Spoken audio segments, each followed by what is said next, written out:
and to the republic for which it stands, one nation, under God, liberty and justice for all. Because it's a special meeting, we only have one item. Or microphone stuff, sorry. Because this, because this is a special meeting. Because it's a special meeting, we're only allowed to have special meetings with an item pre on our agenda, so we don't have to approve our agenda. The only item that's before us is for KG&B to give us an update on our capital master plan, particularly facilities. So with that, I see we've got Russ here. Maybe you can come forward and introduce the rest of the team, and then we can start. Yeah, that one, unfortunately, you don't have to press. Yeah, you don't have to press that. It does it for it. Did you guys want to, are you guys going to be presenting too? Okay. Nice to see you again. Yes, nice to be here. I'm Russ Davidson with KG&D Architects, and I'm here with my partner, Eric Hire, Associate Principal Eric Wilson, Eric too, and our, all the way from Chicago, Amy Yurko, our educational consultant, and certified middle school teacher and architect, and who's planned and designed schools all around the country and the world. So this is a progress report on the master plan effort, and we do have a PowerPoint.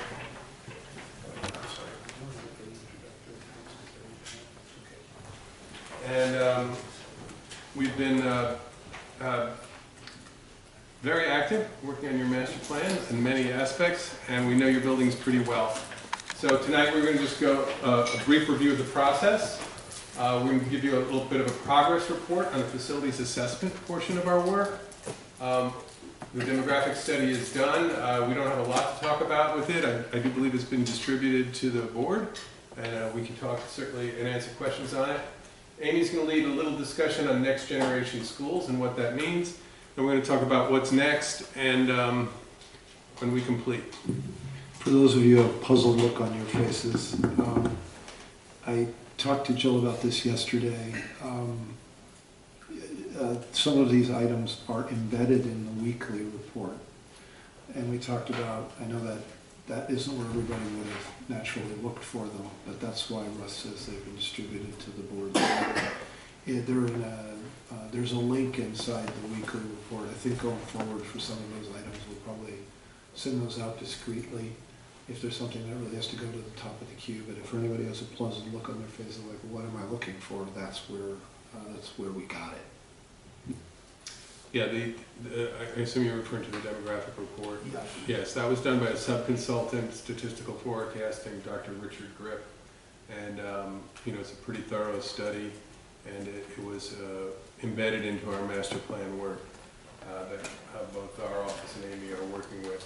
And we're actually really pleased to be in front of the board, and we'd like to treat this as a discussion. So as questions come up, please interrupt us or stop, and that's why our full team is here. So we want to start with sort of our charge, which is to help you, the Board of Education, do your job in taking care of your facilities.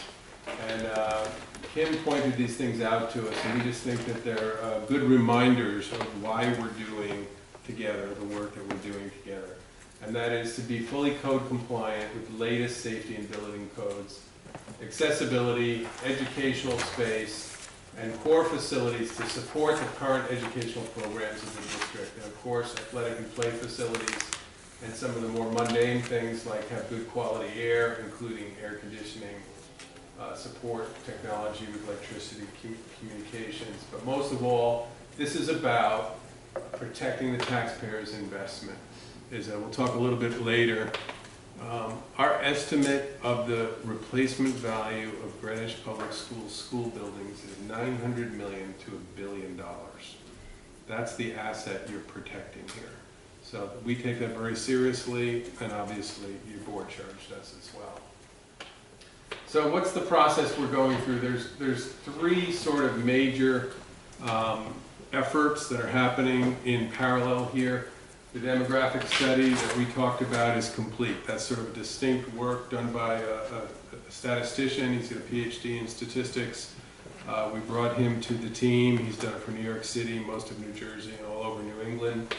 The second part, which we've been, is quite labor intensive. It's called the facilities assessment. Sometimes we call it an evaluation of infrastructure. So this is sort of the nuts and bolts of your buildings. Are your boilers broken? Does your roof leak? Does masonry need repointing?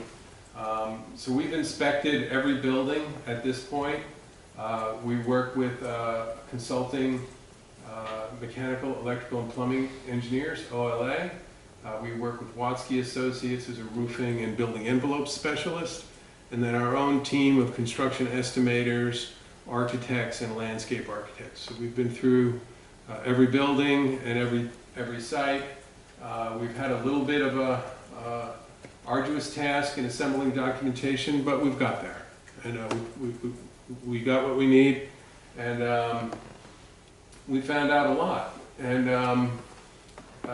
we're going to go over that in general tonight. We're not going to talk budgets. The budgets and the prioritization of that work are underway, but that work is not ready for presentation yet. So everything in bold is what's been done, everything in italics is what's next. And that'll be, after we have budget and priorities, we'll look at the annual planning and phasing schedule, and all that will be prepared so that the board can meet your regular budget cycle and do what you need to do so that you preserve your annual investment in buildings. Sort of more involved with the school and Amy is this discussion of what do your schools really need to be. The next generation and creating what we call model programs or outline educational specs. So I think it's very clear to all of us with children that what they're going through is a little different than what we went through when we went through K-12 education. And actually the pace of that change continues to accelerate. And school buildings need to respond appropriately to that. And so we're very proud to have Amy on our team, who's lectured on this around the country and around the world. And we had a very productive meeting in this room with administrators this morning to start to talk about what those model programs are. So Amy's going to lead a discussion a little bit later in our presentation about some of what that means. And then once that's established, which we made a lot of progress on today, we are going to compare that model program to what you have. And that's going to yield a capacity of your buildings as if they fully accommodated what you want to do, which is a lot different than counting the number of classrooms and multiplying by your class size standards. We will do that as well, but in the past, that has been how capacity has been published here. So this is likely to show a lower capacity because it's going to show the full range of spaces that you need to do your job going forward. And then once that is done, we're going to take on a building by building basis and say, what does this mean for Old Greenwich? What does this mean for Julian Curtis? What does this mean for Western Middle School? What should be renovated? What should be added? What should be moved? And we're going to assign a cost to that.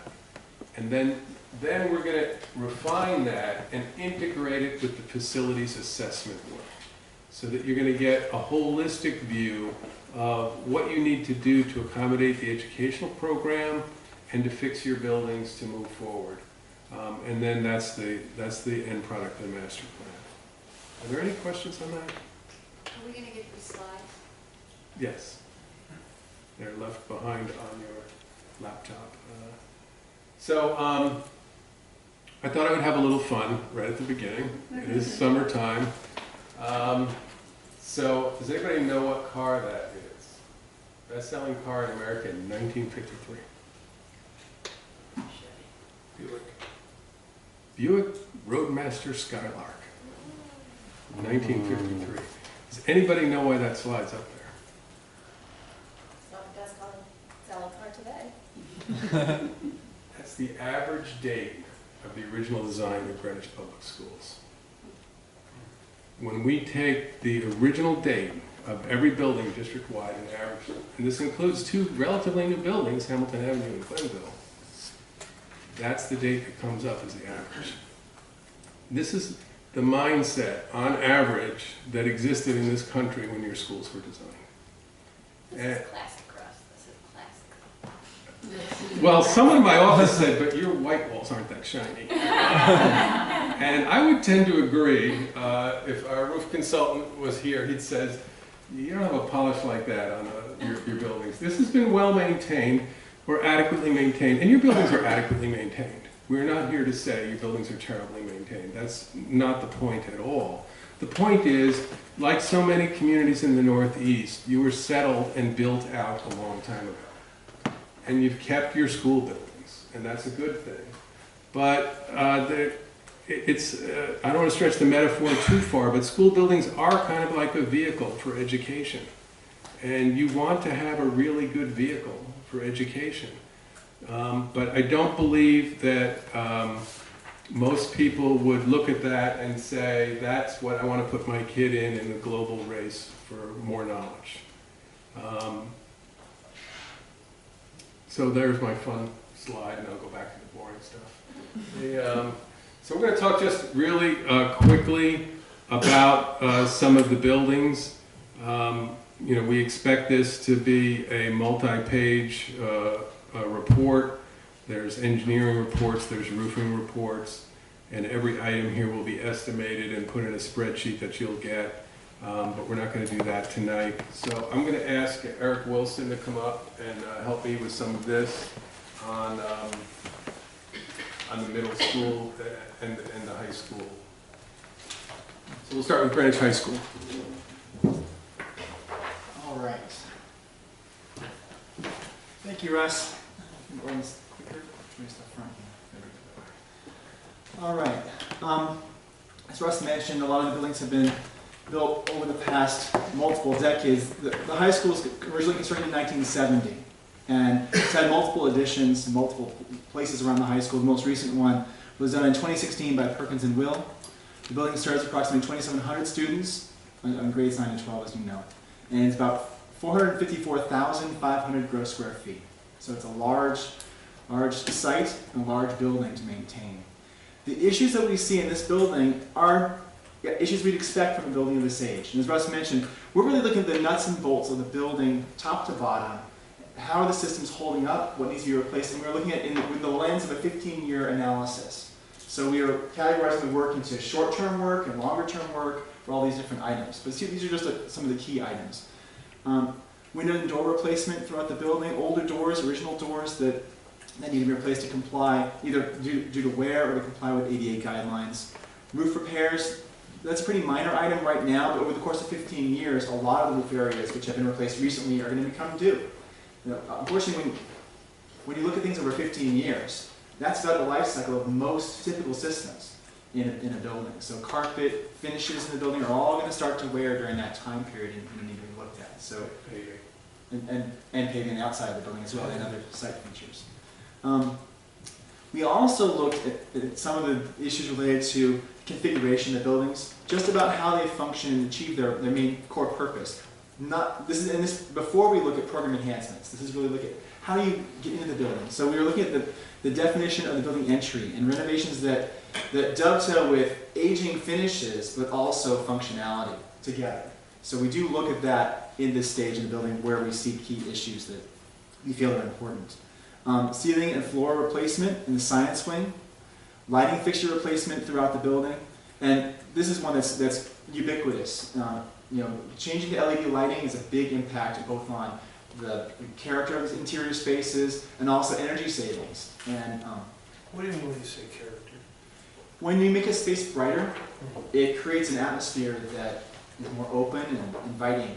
When you go through a hallway and it's dingy, and you understand. Furniture replacement throughout the school, renovation of science labs and toilet facilities, replacement of parking areas and walkways. Again, over a 15-year period, even some walkways and parking areas that have been replaced recently will become due in that time frame. And then redesign the entry plaza to provide a more secure entry point. Parking expansion to accommodate the facility, and also indoor air quality and ventilation. And again, a lot of these we're going to hit in multiple buildings as we go along.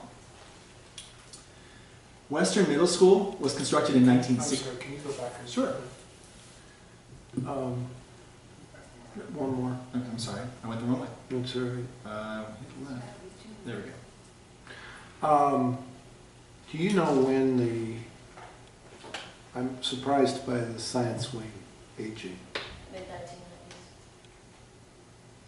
Yeah, so does that mean we built that building and then just forgot about it? Is that what that means? I think your science lab casework is coming up on its expected useful life, and it looks like it's been very heavily used. So Yeah, it was, no, the part I was on was, you said 15-year life. It's at a 20-year life. Does that mean that what's there is what was there 20 years ago when it was built? Yes, most of that science wing. So we haven't, Well, is that a normal pattern that you see in our schools? it is, but I wouldn't be. I don't think it's a negative thing. I mean, there's some things have a 15-year life. I think science lab casework we would put at 20 to 25. Yeah. Windows and interior doors would be at 25. So you've just got a lot of things coming due on that whole science wing at the same time. And Amy will get into it a little bit later. Science lab instruction has actually changed a lot since the mid-90s. Yeah. So there's configuration issues that will also factor in there. The one that caught my attention was not, I recognize the way science that's changed, right? The one that caught my attention was ceiling and floor in the science wing. I'm wondering if that's indicative of how we've handled the buildings, and do we need to start thinking about this as, have we handled the buildings in a way that has extended to the maximum the life of many parts of it as we've maintained them, versus we need to start thinking in a little bit more realistic upgrade and replacement schedule. So let's say, presume that's 20 years, right? Maybe we did that across all over the district, when in fact we need to readjust our thinking and realize that that's really pushing the envelope, and maybe in some of these things we need to start thinking in terms of 15-year replacements. It's a complicated question. I don't think your buildings have been poorly maintained. I do think they're a little behind. Okay. Across the board. That helps. Yeah. So you mentioned building entry and then security entry point. This is a building with lots of entry and exits. Is this something you were looking at from a security standpoint? And I don't want you to get into too many details, obviously. We don't want to discuss too much of that openly in public, but is this Yeah, something you were looking at? it's a 450,000 square foot building. It needs lots of exits. It should have a limited number of key entry points, and there should be secured vestibules, and you don't have that. You relocated your administrative wing to an excellent location. We think there's a next step. That glass corridor is a vulnerability point, and it's itself pretty tired. And the idea of a secure vestibule or a lobby addition there and a welcome center is probably something you're going to see come into this plan before it's done. You did an excellent job in your auditorium. That's obviously a prime entry. But you really want a single point of entry in most school buildings. But with a 450,000 square foot building, that's not realistic. But right now, that glass corridor is not what it should be for a building of that scale.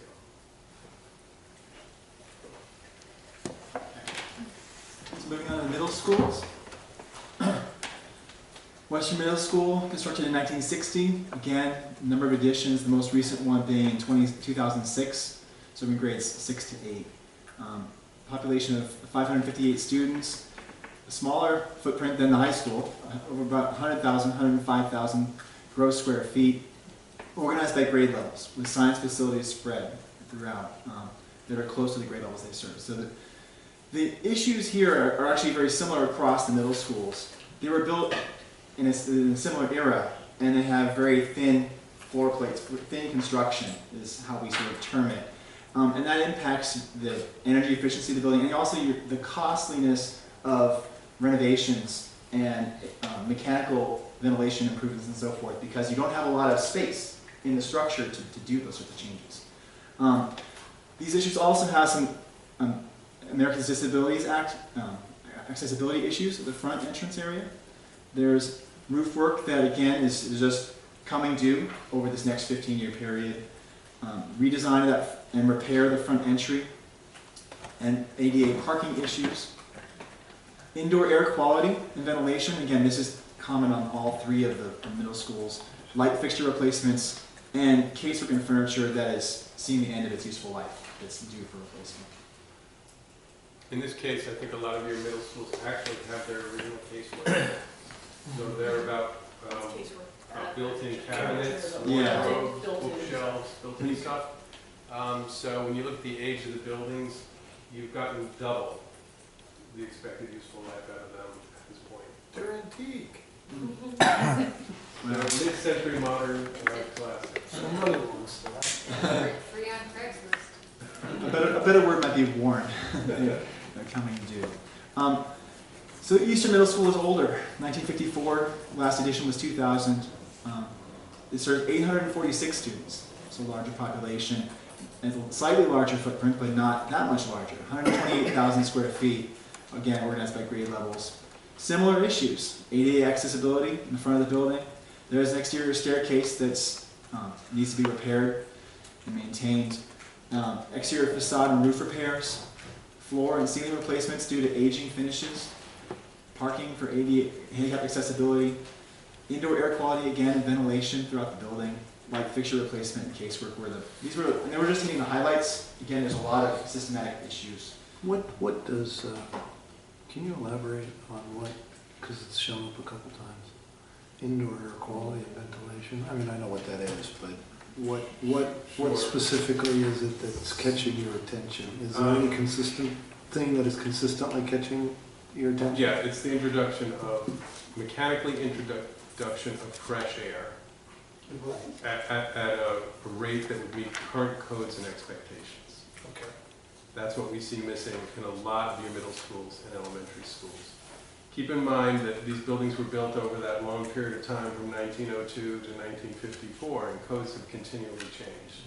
And you've seen, and you know, right at the beginning, our charge was to all skillfully to conform to current life safety codes. So while it meets code because it complied with the code at the time the building was constructed, it doesn't meet current expectations for the amount of fresh air that's coming into a lot of these buildings. So our mechanical engineering team has looked at what is there and how much fresh air gets mechanically introduced.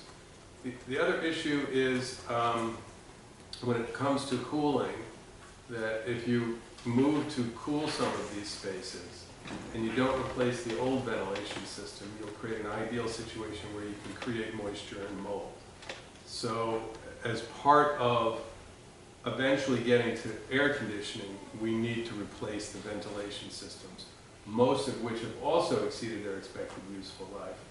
And as Eric mentioned, these middle school buildings, which, you know, it's been an interesting tour, and I've interviewed every principal, and we've had a lot of people at every building, and you know, walking up to Riverside when the trees were in bloom was a great morning.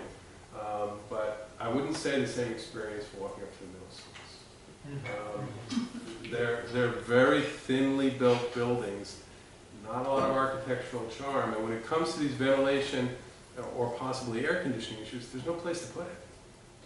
There's just no place to put it. So these are tough buildings, and I think that probably closer to the end of this plan, we'll be looking at some real tough decisions with the older portions of the middle school buildings. Okay, moving on to Central, constructed in 1957, the last edition in 2000, 558 students, about 111,000 gross square feet. Yes, they're very similar buildings. Well, weird is exactly 558 in both. That was just the Just 2017 number. serendipity, Yeah. right? Yeah. Yeah, this building actually, those vertical columns that you see between the windows are steel columns that span from inside the building to outside the building. So they conduct heat and cold straight through. There's no insulation on the inside or outside.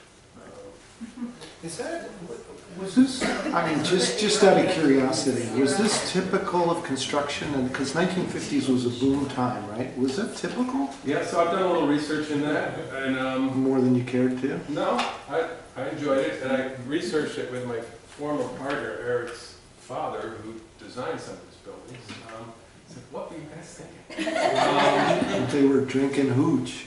No, you know what it was, is that in the 50s and 60s, the school construction boom was largely accomplished by people like Eric's dad, who came out of the military, who built military bases quickly and well, but not for energy code. And that's where the design and construction industry came from in the 50s and 60s, was make it strong, make it thin, get it up quick. And that was the mindset. And these were very successful. Some of these are award-winning buildings that we look at now and go, oh my goodness. But there was no energy code. Electricity was 1 cent a kilowatt hour, if that, and oil was practically free. They just didn't think about it. Okay. So again, repair of the facade of the building and roof repairs that are coming due on a 15-year cycle. Accessibility for the parking and entrances.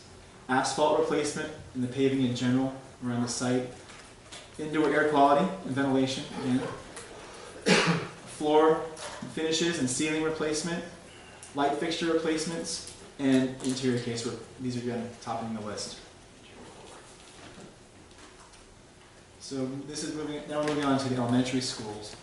So I'm going to go through these a little more quickly. I think everyone knows about Cos Cob. It was gutted by fire, reconstructed, big addition put on. Pretty good shape, but again, in a 15-year plan, even that build-out will reach in its expected useful life. So you'll see money ultimately in the plan for issues related to Cos Cob. Glenville, brand new, but again, even in a 15-year plan, you'll see some things come up. Not of much value, but buildings well constructed, very interesting layout. Russ. Laura. Can I just ask, this one surprises me to see indoor air quality, because it's a new building. So It's just the is it just replacement, or is it? It's HVAC units that within 15 years will have, they'll be 20 years old. Right, so this is normal life cycle This is expired. normal life cycle stuff. as opposed to? to the ductwork, As opposed to the redoing mishmash of things, the. right. This is just, you've got a lot of unit ventilators in there. They're supposed to last 20 years. The building's about 5 years old, so they should be in that schedule. Nothing alarming, nothing found surprising at Glenville. Hamilton Avenue, similar, new building, pretty interesting in a lot of respects, but again, just expected useful life stuff, nothing defective. ISD, different story, originally constructed in 1961, enjoyed my visit here. It's actually designed by the firm that Amy used to be a principal in, Perkins and Will, who also did the original high school, or did your high school edition, and won a National Design Award in 1963, and was published across the country. But it might be said that its time has come where it needs a significant investment. It's a very popular magnet school, has some capacity issues that we'll identify later, but needs a lot of things that are age-related, and there is a lot of original 1961 interior finishes, doors, casing, ceilings in this building. Julian Curtis, sort of a signature American school building, marble surround on the front door, not something you'll see too often today, but dates to originally in 1946. So, one of the three with really serious ADA accessibility issues in terms of entry, interior, accessible roof, toilet rooms, signage, and also indoor air quality and ventilation. You can see the window air conditioning units hanging out of the windows there, and This is, you can also see under the windows, you'll see little louvers. So this is one of the issues with a non-central system, is that on a warm day, the unit ventilator brings in warm moist air through those louvers. And the window unit is recirculating, cools that air, and causes condensation in the room. So that's one of the bad ways to air condition a building. We know why you do it, and it's done all over the country, because you've got to get cooling into some of these rooms. They're really uncomfortable. But this is the opportunity to rethink and do indoor air quality correctly. New Lebanon, I don't know that we're going to talk about this a lot, except to say that we fully endorse your plans to replace it. It's a very clear problem. But we want to include it in the plan because we know that that's not yet funded, and we're going to keep it in there and keep the money in the plan until it's fully committed. North Mianus, picturesque location, best view from a library in an elementary school, and got some real issues, and it's close to the road. It's had a number of additions. It's a courtyard school, but it needs some work. Again, I wouldn't say anything earth-shattering. A lot of it is just sort of routine capital maintenance and age-related replacements. North Street, a classic 1950s, sort of sprawling one-story building. I guess this is the one that meets your average age, but it's been updated a little bit here and there, but it's got a good amount of things that need to be taken care of. Old Greenwich is, I think Old Greenwich is your oldest original building, 1902 for that central section. And then additions in 50, 57, and 95. This also has very serious lack of compliance with the Americans with Disabilities Act, and so we're looking at that. It's because of its multiple level configuration, it's really challenging to do this. So we can put in an elevator, but it's probably still going to end up with some portions of the building that aren't accessible, which means you have to deal with that by moving programs around, because you just have so many different levels. And there's one point on the ground level where if you enter into kindergarten on the left, you have to go down, to go back up, to go down again. So something like 4 floor levels just on the lowest level alone. Also a significant amount of brickwork. One thing that's interesting here is you can also see a lot of air conditioners hanging out of the windows, but you don't see fresh air ventilation, because at this building, the code for fresh air at the time it was built was, hey, open a window. That's how you get fresh air. But this has been this way for so long that your masonry is deteriorating underneath your window air conditioning units. And you can actually see where the air conditioners were by the stains on the brick, because your maintenance department has moved them over to give that brick a rest. But a lot of issues. It's also a peculiar layout with 4 building additions. It meanders on, and you've got little kids with little legs in there. It's not. It hasn't. I think each addition on its own made sense, but as a whole, it's not how it would be done. Parkway, 1958, typical one-story building. This is the opposite of capacity issues. A lot of space up there, a lot of age-related work, nothing of note that is dramatic, except find a way to get more people to go to it. Riverside, from a curb appeal point of view, is really fantastic. From an interior layout point of view, is a very solid 1932 building. And it's very thick walls, hard to build. But this is a great period in construction in America where we built buildings extremely well. It also has some ADA issues and a lot of facade work, indoor air quality again.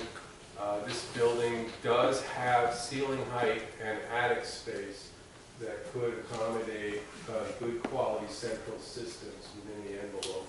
And it's something we should look into, we're looking into. Russ, there were a series of buildings that were roughly built at the same time. North Mass, this, Julian Curtis. Coscop was like that until it burned down, so it's just the shell. But The WPA era. yeah, are all those have the same situation that you described in their, let's just call it their older sections? Let's not talk about their renovations, in their older sections whereby they have sufficient space if we wanted to address air quality? Yes. Yeah, I mean, I just noted you said it about Riverside. I was curious if it was true of the other ones too. it is, I'm sorry I passed over that, but in general, we find buildings from 1900 to sort of up to that WPA era are probably, if there were no additions to them, it's time for those buildings to be replaced. And I think we've done that with some of them. The WPA era buildings, sort of the mid-20s through up through 1940, so well constructed, generally renovate. But they need updates to meet the program. But and we've done this in several other school districts. We have ceiling height, and we can put energy recovery units and fresh air intakes in attics, and you can make them healthy and vibrant. As opposed to these thin ones where that's a different challenge. Well, yeah, to put the central ducted systems in something like Central Eastern Middle School, we're going to have to run ductwork on the roof. Yeah, Yeah, and then we have a roofing problem, and then we have to put the units on the roof, and it's challenging. I think we'll probably get to this when we start talking about educational specifications, but is it not true that some of these older buildings have smaller classrooms than some of our newer buildings, and that's another complication? Yes, that's why this whole thing will all fit together.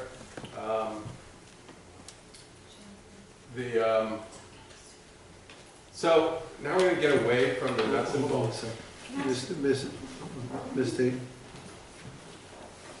So my mind always goes to the void, and I didn't hear some things I expected to hear, so I'm double checking that on the priority list, we shouldn't be looking at cafeterias, windows, or plumbing. Would you say that's fair across the board? Well, I would say the cafeterias sort of are a program accommodation issue, not an infrastructure issue. Windows, again, these are highlights, so we have windows in some of them, but there's a lot of windows that need replacement. And I'm sorry, the third one was plumbing. There's a lot of plumbing in here as well. This is the sort of preliminary reports for all the infrastructure work. We're just here tonight with the highlights. And when we have budgets and priorities together, this will all be shared. But there definitely are windows and plumbing in there. Some of them did make the bulleted highlighted list. But I would say Amy and I are going to talk about sort of next generation schools and program related improvements. And there are lots of issues with common areas, including cafeterias, especially in your elementary school buildings. Dr. Frank? I have three which are ranging from one extreme to the other. The first is very small, but you mentioned LED lighting, and I was wondering, if in that you consider the concerns we've had about blue light and retinal issues and other kinds of things as well, because there seems to be a little bit of a shift more towards not having too much blue light, and I wasn't sure if you guys have thought about that in there. But we've been involved with LED lighting a lot, and there's suitable color temperatures are now available in LED. I'm guessing class size from this previous is going to kind of come up in terms of when we're talking about sort of the educational specifications, but obviously we have a policy, and the question is whether you guys are just sort of sticking to that policy, or is this sort of opening the door to other kinds of considerations in terms of what we might consider for the future? Yeah, no, we are absolutely using your class size policy. But what we're going to do in our capacity analysis is if you have a class size policy, I think it's 25 to 26 for 4th and 5th graders, for example, and if we all agree that that should be for an 800 square foot room, which I believe is what kind of exists here and what the Connecticut standard is, we're going to turn that into a square foot per student. So 25 students in an 800 square foot room would be, whatever the math is, square foot per student. And if you have a 600 square foot room that you have 5th grade in, we're gonna weight that down. So we're gonna use your class size policy and convert it to a space per square foot for each student and apply that to the actual room your kids are in. And you'll see that the rooms with smaller classrooms will have a lower capacity as a result. We think that's the most fair way to do it, that reflects what's actually being experienced.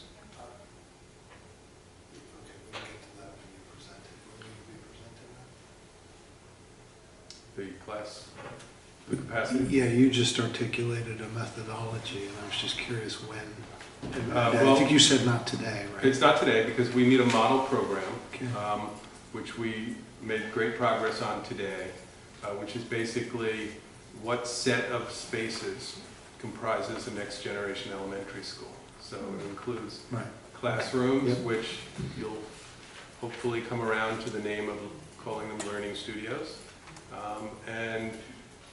But they're not just classrooms, and I think that is a good segue to have Amy join me up here and talk about some of I think his got answered, right? I saw that. You had one more. You had two, you had three, you said. You Three, did yeah. two. So just to follow up on the class size, I would be interested when we do have a follow-up conversation to understand what is that square foot per student thought to be outside of our order. So are we over, under, where do we fit into that, and should that be considered in any way? And then the last one was, we've got a lot of steps coming in terms of what renovations or what plans or what things. And while you were talking about finances from the perspective of maintaining, is there some range or some system or some way that you sort of say, okay, the sky's not the limit in terms of how you do that next step? I mean, if we had $50 billion, we could do a lot of amazing things with our schools. How do you sort of... how do you sort of judge what level of suggestions you make? Well, I'll go back to the second question first, because that's much easier. Is yes, we will benchmark you to Connecticut state standards, to New York state standards, to national and global standards on square foot per student. And that is, when you're looking at one of the nation's experts on that, right here. So on what level of suggestion, this is a master plan, so there should be a vision, and I would say we want to start with a broader view, and then we're going to refine and prioritize. It is very common in the Northeast, when you have undersized classrooms, to say, we'll live with that. We're not going to gut renovate the entire building and make every 660 800 square feet. We're not going to spend $250 a square foot over the whole building. But where we have a whole wing of 650s, they need maybe an extra small group space. So let's over-provide some support spaces. So there's a lot of in-between strategies that we'll look at. And my guess is when we're done, we're going to have this beautiful model program. And we have lots of schools that don't quite get there, but they get close enough. And those are value judgments that we'll make with you and the committee. And ultimately, when the project is funded, another committee will sit down and refine all those judgments. Mr. Bernstein. I guess I'm curious what the rule of thumb is for the lifespan of a building. We're talking about buildings, 75-year buildings, 100-year buildings. At what point do you also look at and say that middle schools we can renovate, or at some point the cost of renovation exceeds the cost of rebuild? So I think those are two separate questions, but you can see the line of thinking. Great question, and the renovate versus replace thing, I think you faced it here pretty well, made some good decisions. And I do think that quite possibly when we're looking at program accommodation and infrastructure for some of the older portions of the middle school, that very well may be a question. Do we take that 1954 wing and say, let's replace that wing, or let's replace that wing in phases? That might be a more cost-effective way to achieve things, and that's part of what we expect to happen in the next phase of the plan. Yeah, I was going to say, Russ, because what we're really drifting into here, which is natural, I think, if I want to just go back to your plan so everybody can follow along, you are here, right? Right. This is about where we are, right? A little bit of starting to vision where we want to be. We need to turn that into the what we want to be. And then these questions about how you execute that, you can't really get to that until we've talked about what we want to be, right? Well, we have no answers, but I think You have some it's experience. a great idea with it, to understand the process right? of what we're going to go through. So when will we get to so we have two more, you were roughly laying out 3 big steps, right? Right. When do we get to do we have to go through the what do we want before you can get to the real, okay, here's how you could get there? Yeah, we need a model program. And then you can say, okay, well, based upon that, how close can we get? right? You know, What are the choices and options, as Mr. Bernstein was asking? What are the choices and options, Dr. Right. Francis? What's realistically achievable? Right, I mean, right. The art of the possible. The art of the possible, Okay. absolutely. What Okay. would make sense from a fiscal and a construction point of view? That's why I asked, are we looking at 75 years? Because that gives us a roadmap for, we are going to replace X number of buildings every X number of years. There may be some replacement numbers in this master plan that are not assigned, that just says within 15 years, because you have, you may decide to. But on the lifespan of the buildings, the standard that we're using is a 50 to 100-year building that is sustainable, that, you know, would, if it was to have a LEED rating, would be like a LEED silver building. So we're using a high standard for your physical infrastructure because that makes the best sense in the life cycle cost of the building. Okay. Okay. Welcome. So, all these are such direct questions. Sorry, thanks. So, and even playing off of the how long does a building, a school function, the life of the building, if we're planning it at 50 to 100, say, call it 75, 80, and that puts us really into the 22nd century. And so I'm really happy to see that you guys aren't saying 21st century learning, because we're already needing to go beyond that. So thank you.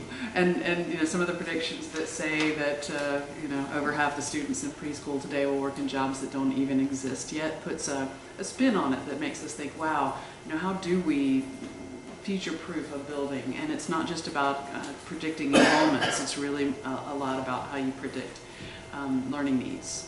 And so we'll start there as this portion of the layered master plan that we're looking at. The technical component is one of the things you just heard. And another layer is educational adequacy. What are we trying to do educationally?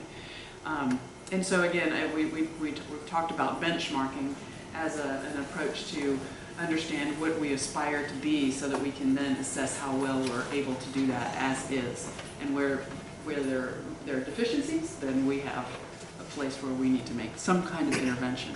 And what that intervention is what question you were asking. We have to prioritize and go into a lot more detail. But so we're right in this phase of benchmarking, which essentially is what do you aspire to be educationally, and then what kind of spaces do we translate those aspirations into being so that, you know, that we can support them.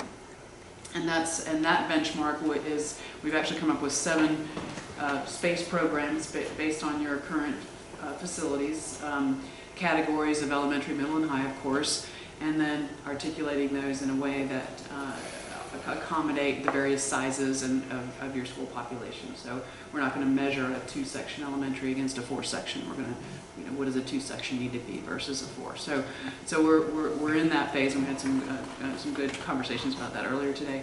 But I think it's really it's important to recognize the context, and that perhaps just as their prediction is that they'll work in jobs that don't yet exist, We might need to begin to look at schools that look quite differently than the schools that trained us to be in the jobs that do exist. You know, again, it really has a domino effect, and that's where we'll start. Some of the research out there shows that you know, that learning is really much more complicated than it was when we were in school, where you know, when I was in school, collaboration was called cheating. You know? But now it's expected, and I'm not going to go through all these, but you know, we're about questioning and making mistakes and learning from those mistakes, and doing much more work and understanding, and not just memorizing. And so the spaces that surround that and that accommodate that are looking different. And just as, you know, a telephone, when your schools were built, or some of them, we still need to communicate with each other, and we still need to have telephones. But oh my gosh, look at all the other things that they're able to do, and that's what we're being asked of schools as well. All the other things that we're being asked to do, and so it's natural that we're making that transition. It's exciting, actually, and it's very exciting to live in a time when there's so much research on the brain out there that is informing the work that we do. And there's actually an Academy for Neuroscience and Architecture based in San Diego that has some really interesting findings about how, you know, we were at neurological levels, how we are being affected by our surroundings, why you feel different when you walk into a church versus a courtyard versus a garden versus, you know, things like that, and what does that mean for us, for us physically and emotionally. But there's certainly things. There's a lot of research out there, and this slide just pulls out a few things that we enjoy recognizing, but that activities should be enjoyable. Anybody have teenagers or kids that play video games? You know, if they win too quickly, they're out. You know, it has to be challenging, it has to be fun. And we all know about the research of exercise, and that learning should be holistic. So we're not just teaching kids from the neck up anymore. And one of the things I think that hits me the hardest is that the internal motivation is the most powerful tool that we have. And so how do we have our school environments motivate or tap into that internal motivation of each kid when we know that they're all so different? So it's the one size doesn't fit all, and again, that's exciting to me. As a teacher, it's also daunting, but it's exciting. So when we talk about motivation, we know that motivation can be increased by choices and engagement and relevance, and that's why the maker movement is so popular, and tinkering labs are coming into play. The requirements and the relevance and passivity of the past. You know, when I was in school, really, how many times did you hear, or did you even say, when am I ever going to use this? You know, so that is being recognized as not a legitimate way to stimulate the brain. So there's a lot of this information out there that we find really exciting, and then we ask our kids to be creative and collaborative and engaging, and then we give them spaces that are just not that. So how can we change it?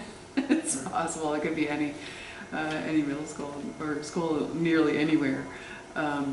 But you know, it assumes that all teachers teach the same way and all students learn the same way, and we just know too much to be able to stick with that idea. So what does the next generation begin to look like? And it looks, in a word, it looks more messy. And so things are, there's a lot more variety. And for a teacher and for educators, that variety is both exciting and a little scary. And so when we look at what are the key covenants of next generation schools that we've seen, is that they foster relationships. I know many students who performed only because I wanted them to. They cared, they just needed somebody to care whether they showed up.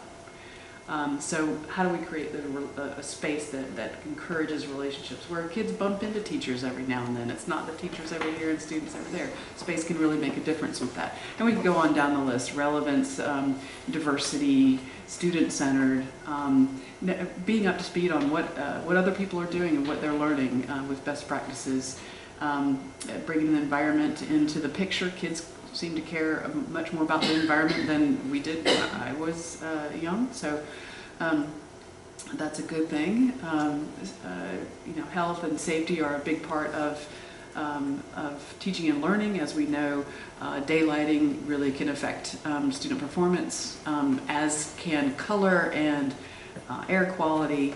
So we can wrap those, what we know about those things into an effective learning environment. Technology is a great tool. It's becoming much more ubiquitous, so it's really just a tool, just like a pen and pencil is to us. It's just a tool. It's not an end in of itself, which is a refreshing change from the last 10 or so years. And then the community is also a big part of a next-gen school. And in many ways, I know there's high schools where they have grandparents invited into to the school to just do their laps around the hallways, because when high school kids see a grandparent, all of a sudden their respect changes, their demeanor changes, and it's good for that out. So it doesn't necessarily all have to be facilities, but you might put a walking track through the school, encourage those guys to come. But also it's extending the learning outside of the school walls as well, and bringing in experts, and the school walls are becoming much more transparent. And flowing into the community and back and forth. And a lot of times we ask kids to tell us what they want in a school, and I love those kinds of drawings where I think this was a 4th or 5th grader who we asked them to, we did a workshop asking them to draw us their coolest school, coolest school, and it's on an island, but there's a lake, and there's jet skis and a roller coaster and Baskin Robbins. I love that the gym and the library are about the same size. Yeah. Right?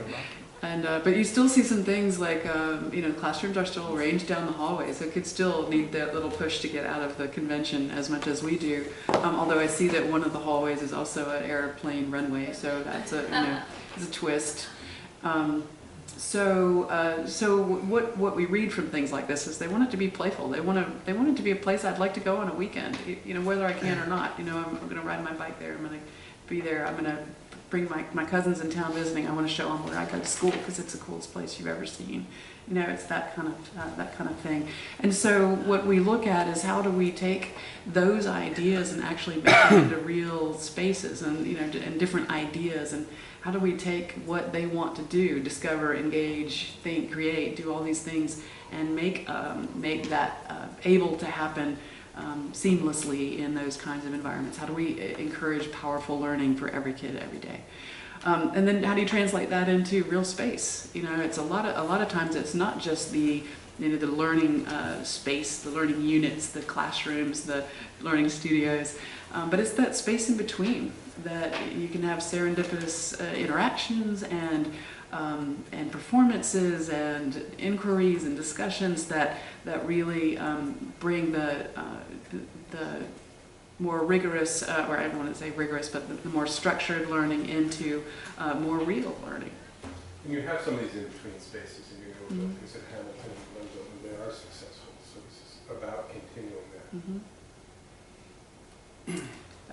And some schools are really kind of pushing the limits of making the environment interesting, fun. This is actually in a renovated space. It looks somewhat like a loft space inside, but a high school space where this is their an alcove off of their student union.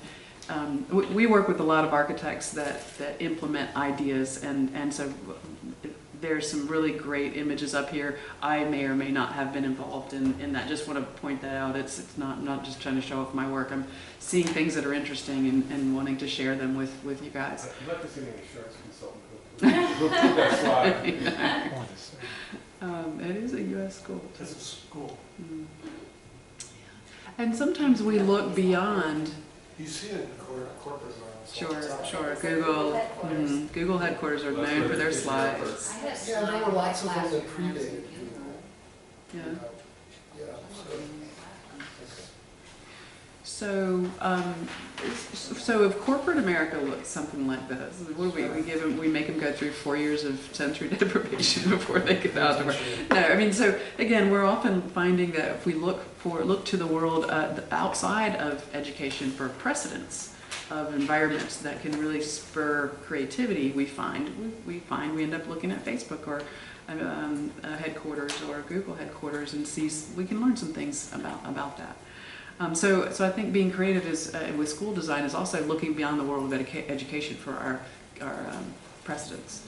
I think an Apple Store would be a tremendous library, for example. I mean, without the retail part, but you've got a Genius Bar. Somebody can help you with your little things, ask a question, help you. It's got cool stuff. It's got different kinds of furniture, different kind of lighting. I mean, there's a lot to be learned there. So these are just a series of examples. This is in a elementary school in Chicago, in a high-rise actually, but it looks very collegiate and very, it's beautiful and it's fun, but it's also elegant. And so I think there's a lot that we can learn from that. And this was a place where I'd actually like to have lunch there. And a lot of times the lunchrooms, and you mentioned lunchrooms, a lot of times they're just so sterile and that's so much about the cleanability than it is about the user experience. You say their natural light is critical. I mean, is that just a generalized statement, or is there something extra to take away from that? There's two scientific studies that have been done over and over on student performance.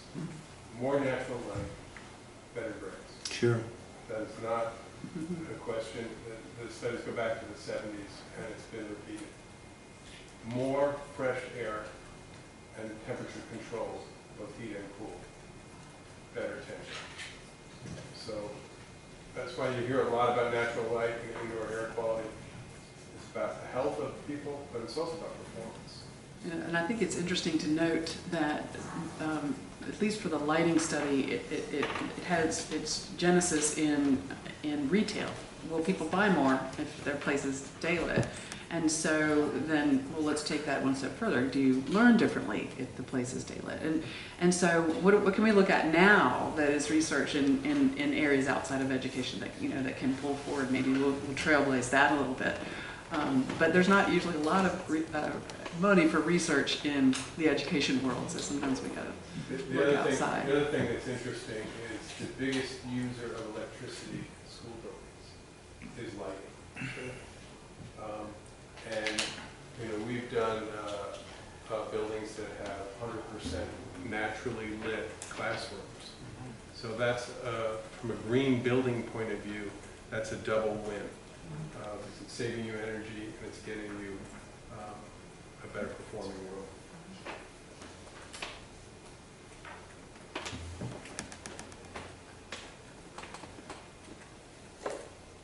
Again, you see a lot of daylight. This is a interpretation of, in a high school, of circulation in a hallway.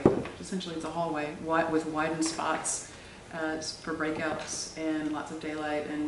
And you can see to the left of the picture, the classrooms have nearly floor-to-ceiling glass, and some of them open up to the back common. So if you need to do exercise, you can open it out to breakout spaces and grab part of the hallway as part of your classroom, which is one potential idea for some of those smaller classrooms that you have. Can you grab some of that hallway when it's not being used as a hallway? Because when kids are in class, the hallway's not being used as a hallway. There's ways to make better, more effective and efficient use of square footage in schools than is traditional when you start looking at the next gen spaces, and that's so convenient that we can. And we also look for space to work really hard. It doesn't work just do one function. How can we make space do multi-function and be multi-use without being multi-useless? So I have a question. We did have Glenville School that was built, I don't know what, I'll pretend it was the 70s, and it had more of that open concept, and the walls in the classroom didn't actually hit the ceiling, so there's like a lot of noise issues and stuff. So I think about, everyone's designing the open concept in their homes. This is the open concept. So there was a variation of that, and it was actually detrimental to the learning process. So how do you balance this openness and different way of approaching things? I wanted to add to your question. What wound up happening in that building is it was open. It was whatever that concept was. But the interesting part about it was teachers built false walls by putting up bookcases and what have you. So to Lauren's question, to build on our question too, is it a reflection of we built the space, but we had an, you know, is it, do you experience where, it seems to me what goes hand in hand is how you teach, right? So maybe we had the right space, but we had the wrong teaching methodology, or to Lauren's point, did we just have the wrong building? And probably all of the above. You know, it's possible. I have seen open plan schools that are still open plan and working beautifully, but they're few and far between. And I am not a proponent of doing an open plan school. But what I think, you know, in my opinion, is that that the open plan model was an all or nothing model. Either it's all open or it's all classrooms. And that's where the reaction to the open is all closed. And just like one size doesn't fit all for learners, one size shouldn't fit all for all the different things you do in a school. So there may be some places where open is quite appropriate and facilitates learning in a way that you know is essential. But if it's all open, you might have some challenges. And so the combination is where we get that flexibility, not just all of one. We face this question a lot. It's an excellent question. And the other thing that's interesting is a lot of open plan schools were designed for about half the population that they ended up accommodating. And that the whole thing fell apart. And you know, Glenville was a growing community, but I would just guess when it was open plan, it was designed to have about 2/3 of the students it did when it sort of fell apart. We know in Bedford there's an open plan elementary school that's very successful, but it's had a number of additions to keep the population density down. And to Amy's point earlier, she says it looks a little bit messy. You know, a comfortable hybrid gives you the most flexibility. And we're hoping to work with you to get almost generalized spaces that are flexible. We use a phrase in architecture that's loose fit, long life. So we're not trying to give you anything that is so custom tailored that it can only be used for one thing. Because today's makerspace may be tomorrow's science lab, and today's STEM lab may be tomorrow's art room, or in a population bubble, it may be a 5th grade room. So we want to make it be able to do all those things. Ms. Dayton. I'd like to call your attention to this particular slide. Do you see the upper story with the glass wall? I'd like your reaction to this idea. It's not based on research, but I would love to have a school in which the administrators are visible with a glass kind of see-through wall to the students. The students in this picture are interacting. I don't know what the upper story is for, but I would love to see assistant principals, guidance counselors have that ability to see the school in an overview, see how students interact, to be a constant presence so that they are accessible. Do the offices of administrators and guidance people tend to remain in your new designs traditional offices, or are they in this mode of interaction? Well, generally, especially in secondary buildings, the move is to decentralize administrators and put them where students are, and definitely move them towards corridor or sort of fishbowl offices where they can be seen and see. So that's definitely the trend. As an architect who does a lot of this work, I can tell you that building codes and the age of our buildings in the Northeast can make that pretty expensive, so it gets to be done selectively. But the other thing that we're seeing in new school, well, actually in renovations as well, is the desire to have options.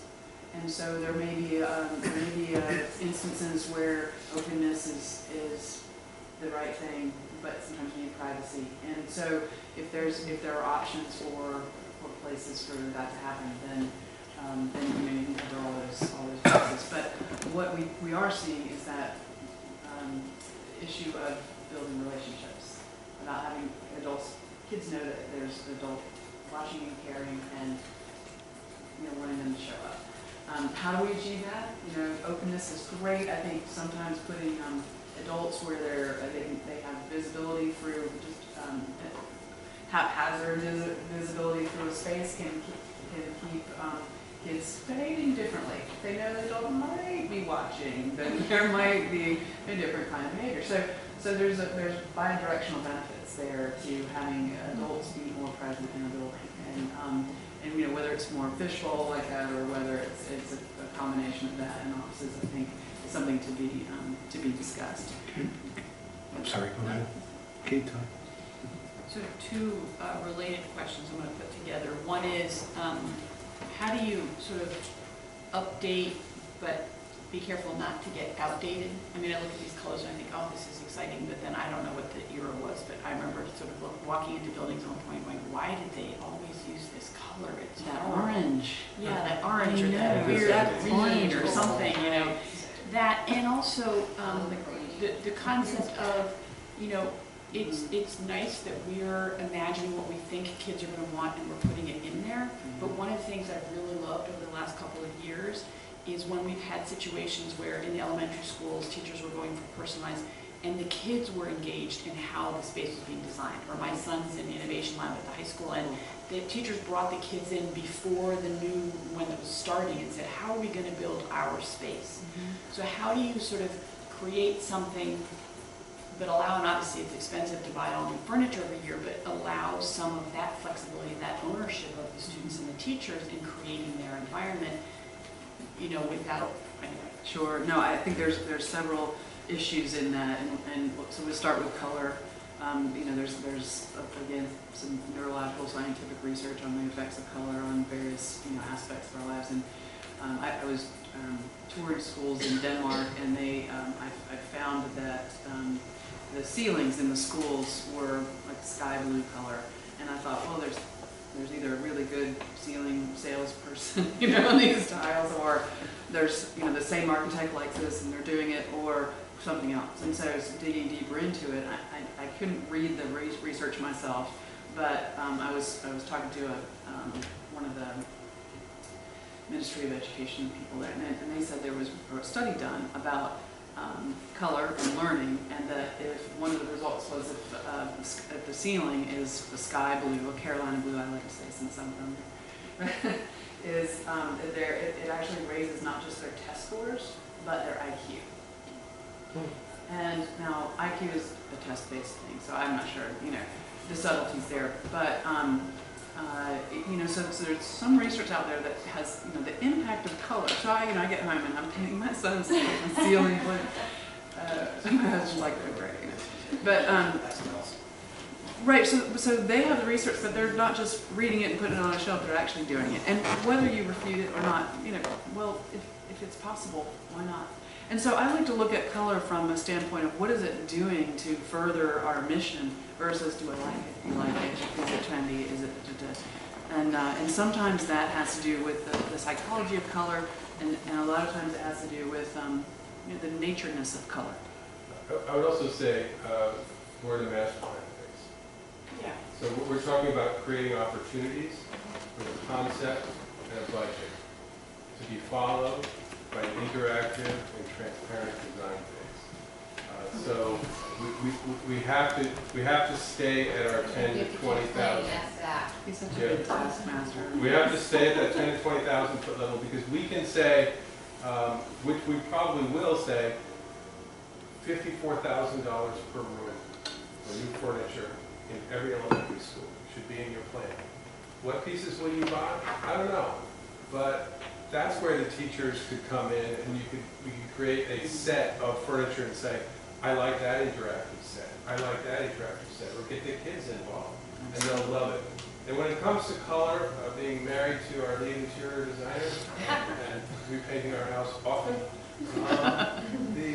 the key there is to look for 25 and 30-year finishes in durable neutrals, and painted and lower life cycle finishes, furniture, accent walls, and then go ahead, pick the color that you think is timeless at that time that will be dated in 5 years. You can't outguess that. And we still use the orange. I like orange. There's a school in Chicago that is, it's a charter, small charter school, Perspectives, downtown by McCormick. And anyway, you walk into the school and there's a security lobby, but then you're in a great hall with stair and how you get up to the second floor. And behind the stair is a big blank wall. And that big blank wall every summer is painted by the incoming senior class. So the junior class spends all year planning it out, doing one competition, whatever it is that they do, so that over the summer they get a chance to paint that wall. And that wall becomes, a signature of that senior class. Their pictures are in front of it, their graduation, they do what they do. But every year it's different. And so it does two things that are really terrific. It gives a ownership for the year. It gets an excitement of advancing to the point where you get that year. It celebrates change. We don't always have to have everything the same. I heard some kids coming saying, I can't wait to see what the wall is this year. Things like that. And we get kids used to change, which is next gen. So there's that. I was looking ahead to see I had an image of some furniture where the kind of furniture can make a huge difference in how the room gets laid out, and you can really engage the kids in having that work out. We'll see that in a little while. Again, technology and that courses don't need to all be facilitated on site and so forth. Renovation, doesn't have to be new buildings to be super cool. This is a renovation of a library in Aptakisik, you might know. This is just the entry to their library, and you can see the before and after there, where yeah, exactly. And it doesn't have to be real expensive, but the thing here is this is a library where we recognize in a middle school you connect kids to books through the cover still. So having all the books lined up on a shelf isn't the most appropriate thing, so they have this book wall. And at the book wall, the ledges have a space for a QR code where kids can come up with their device, take a picture of the QR code, and the device the book downloads to their device. They can also take the book and read it that way, because one size doesn't fit all. So again, we went from a bulletin board that nobody wanted to do anything with and a bunch of, fire alarm kind of stuff, and we, pretty much transformed an existing space. There's a couple of other examples of next gen. Yeah, we're actively engaged in this, and this facility in Brewster and Putnam County was a walk-through library, and it opened in January. It's very exciting, but we can take you to some of these things which are only 20 miles away from here if you'd like to see them. The next one. And right now, this is under construction at Scarsdale High School, converting an old gymnasium into an innovation center with what's called the Learning Stair. And it functions as sort of a workspace, cafeteria, and you can see the glass-fronted rooms that are both conference rooms, but one of them has the head of IT in it. So he's at the top of the stairs, and everybody can always find him, and he's glass on both sides, so the hallway and the innovation space. And this is their design lab, so it's sort of a maker space with a glass wall to the hallway where that does open during the class space. The irony is it's the former auto shop, which has now got full of 3D printers and laser cutters, and it's a repurposing of a space that fell out of use. And at Middletown High School, when you mentioned the Apple store, this is where we're enclosing a courtyard. This is opening on September 5th. And it's all seamless glass walls, a lot of the steel case collaboration furniture. It actually has a presentation area you can see on the far right. And on the lower left, that room to the right is called the Genius Bar. So that's where the head of IT for the high school lives, and everybody that brings their Google Chromebook there. So that's a completely unprogrammed space. But you can see all the glass-fronted classrooms on the side are programmed. And this is a high school in sort of a blue-collar community. But they actually teach Cisco network certificates they get in high school. And they come out of high school ready to maintain IT in a corporate environment. So this work's happening all over this region, and we're all pretty actively engaged with it. There's the Scarsdale project one more time. We had these in and part of that was work that Eric designed actually at Roslyn High School and Horace Greeley High School in Chappaqua, where they're doing these same updates. I also love the green walls because it can be a green screen. This is The a green wall today would be an orange, red, purple right, wall exactly, tomorrow. sure. This is a business incubator in Barrington High. Just they did a one-off room, just did a test run of the room, and so business people come from the outside and work with kids to produce products, actually make things. But you can see the classroom is, it's quite different in its furniture arrangement and structure. And we don't really know how VR virtual reality is going to affect us, but we know that it will. And so to be on the forefront of thinking about how might it be that there's the ability for you to have experiences that are different than what we went to. I know my son walks around like this too, and it scares me. But it's there. And we're following it, we're trying to keep up with some of these things. Certainly, the Flex Mod schedule allows things like this to happen, and it's pretty cool. So what happens inside the rooms as well? We've also taken a look at those the learning studio. You call it a classroom, and certainly the word classroom is nothing wrong with it. But when you say some words, the picture comes up in your head, and it's kind of the space we all went to third grade in. And so if you change the words, we find sometimes you change the terminology, it opens your thinking a little bit more. So we look for different ways to name things. I've always wanted to do like an alien workshop. What kind of cool things could a kid do in an alien workshop?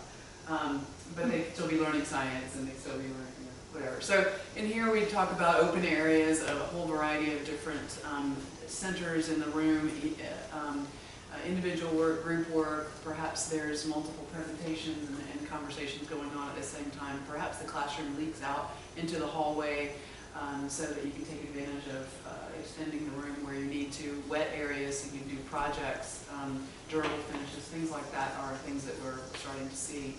And in terms of the furniture, the idea that you could use one furniture set and have so many different kinds of organizations and ways to arrange the room to do what you need to do, and that perhaps everything is so flexible that students can actually have a say in how that gets arranged, not just annually, but perhaps weekly or so. Example of one of those in use in Schiller Park. This is actually a double classroom, so 2 teachers flow with 50 kids. And it's sort of a team teaching idea there in the middle school. So when we talk about benchmarking, I guess we're changing topics here, but other questions or reactions to some of those images? There's so many cool things to show you, and I know we had a time constraint, but... No, it's important. Sure. Okay. So when we talk about benchmarking... Sorry. Sorry, I thought you were pointing to the screen. Yeah, that too. And this is all great. This is all very exciting stuff. My question is, as an educational consultant, does your research extend to the current groupings of kids? Is K-5 with pre-K classrooms sort of slotted in here and there, and 6-8 and 9-12? Is that still a current model? It is. It is very the K or pre-K 5, 6-8, and the 9-12 are the most predominant grade configurations in the U.S. Internationally, we see more K-8s, pre-K-8s, and in high school. So kids are there a longer time, and we are seeing the 7-8s go away. So 2 years is just not enough time for those kiddos. So those kinds of things. But I spent some time with the 2 past presidents of the Association for Middle Level Education. It used to be Middle School Association. And both of them in this really terrific conversation talked about it matters less where the kids sit but more what you do with them while they're there. And so I think if you're committed to making it work, however you are configured, you have to just make sure that what they're doing while they're there is the outstanding piece. could just ask a follow-up. So if we're starting to talk about personalized learning and perhaps multiple age groupings, does the furniture lend itself to big kids, little kids, in between kids? Exactly. That's one of the challenges. Although the furniture for education has made lots of advances lately. In the last 5-10 years, would you say? And so articulated furniture on wheels, furniture that raises and lowers, stand-up tables. A lot of that you can get blood flowing in different ways if you're standing versus sitting, in different kids in different ways. So that also lends itself to the multi-age grouping. And even when you're talking about middle school, when a sixth grader comes, the size that sixth grader is at the beginning of the year to that same guy at the end of the year is widely different. So there obviously are some limits, pre-K to maybe 8th graders, which might be a tough thing to combine. But if you have the variety of spaces that if you're doing an activity, can go use, then not every space has to be everything.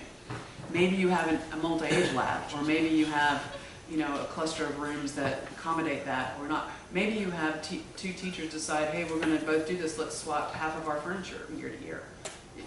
So there's a lot of really cool things happening out there as examples. But I think it's a terrific thing. I'm all about the multi-age.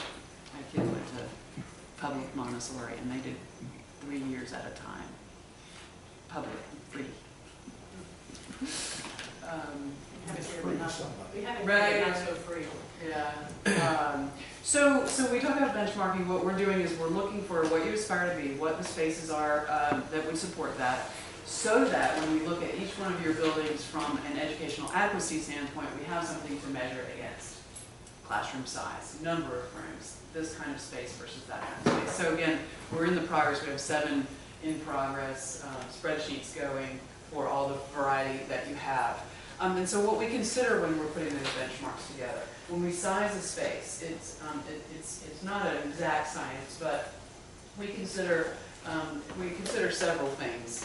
The top 4 are what are you trying to do educationally? What's your instructional model? What activities, the verbs of learning? And then what are the groupings, the various groupings in number and in size, and age groups. And the third is what equipment do you need to have around you. And the combination of those 3 elements will help you size a space. The 4th element is state guidelines and standards, and so we keep that as a check and balance, but usually those standards and guidelines are pretty bare bones. But we keep that in the back of our head, do a check, make sure we're not overbuilding or underbuilding.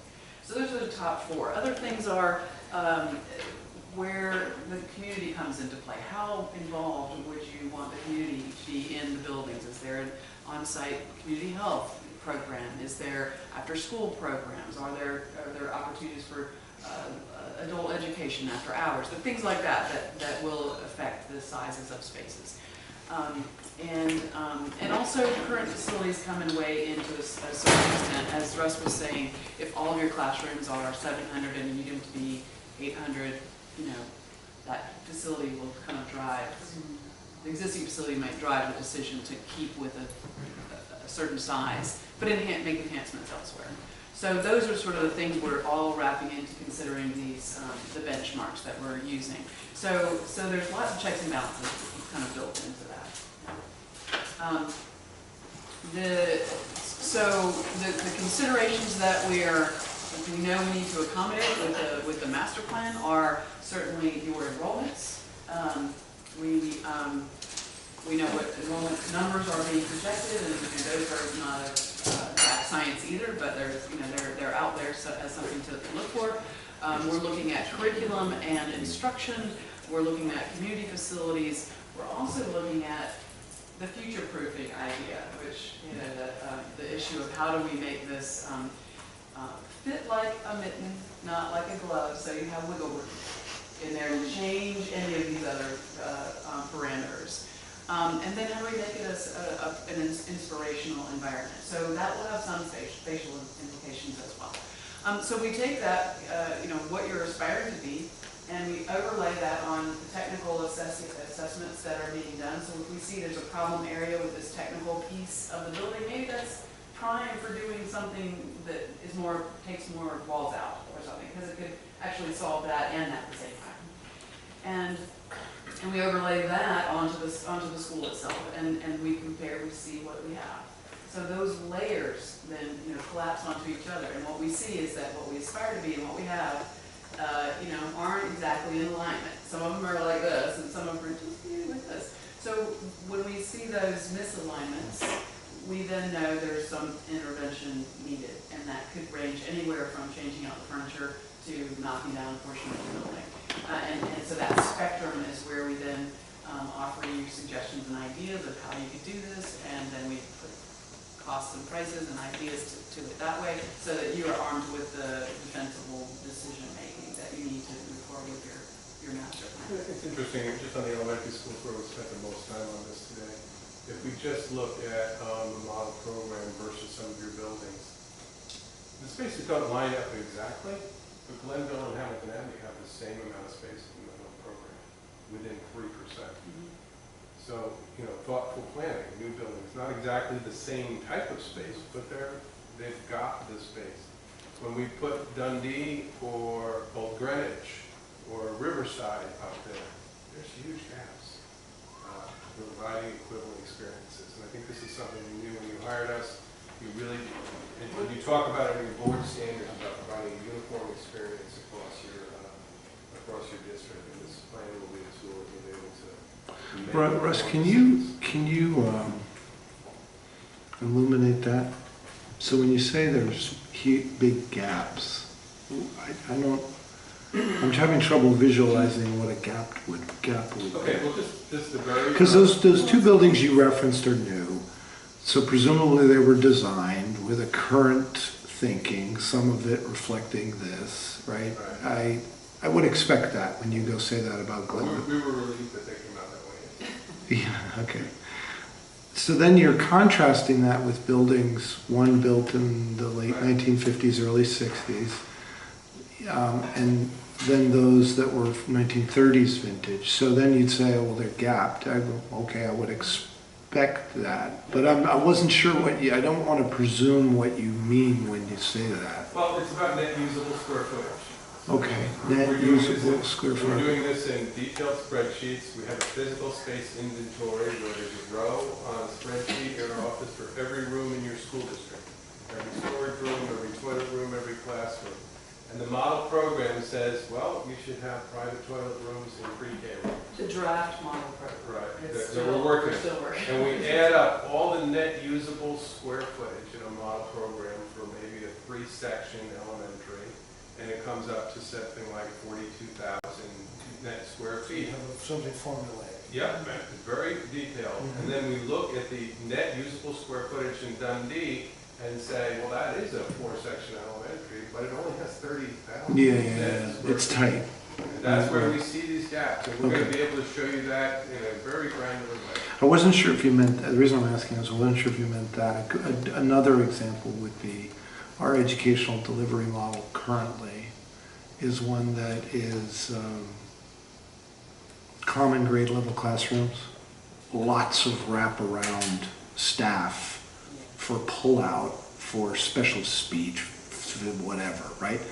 The schools were not designed with, if you're going to go have a model, the New Lebanon is an example of that on steroids, okay?